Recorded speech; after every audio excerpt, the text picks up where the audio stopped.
In 2005, I rowed solo across the Atlantic. In 2008, I became the first woman to row solo from California to Hawaii, and I plan to row all the way across the Pacific to Australia. My mission is to raise awareness of the top environmental issues facing the world today.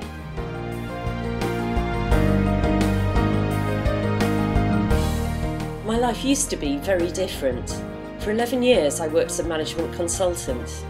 I used to daydream about having big adventures, but I never actually believed that I could have one of my own. So one day I sat down and I wrote two versions of my own obituary. The one that I wanted and the one that I was heading for, and they were very different. I realised that if I carried on as I wasn't going to end up where I wanted to be in 1 year or 5 years or at the end of my life. And I realised then I was going to have to make some big changes. So what gave me the idea to row oceans? It was like the idea found me, and once it had found me, it wouldn't let me go. Eventually I really had no choice but to do it, or else spend the rest of my life thinking, if only.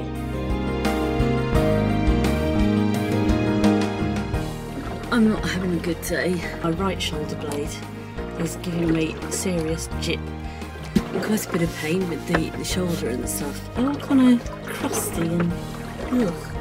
My bum is really sore. Just keep going, just keep rowing. Rowing an ocean is hard, physically and mentally. You never forget the lessons you learn out there, because you've learned them the hard way. It doesn't matter the person that I was at the start of the race. She doesn't exist anymore. What matters is the person that I am now. I love using technology to share my adventures via the internet, and people seem to enjoy getting involved. They write to tell me it helps them face their own life challenges. I also enjoy sharing my experiences in person, and I speak to audiences of all types around the world. Why did you do this? That is a very good question. I had a big dream for a big adventure and decided to make it happen. I care about the environment. I'm just one person doing my bit, but I hope I'm spreading a few ripples. I really believe that each of us has it in our power to make a difference.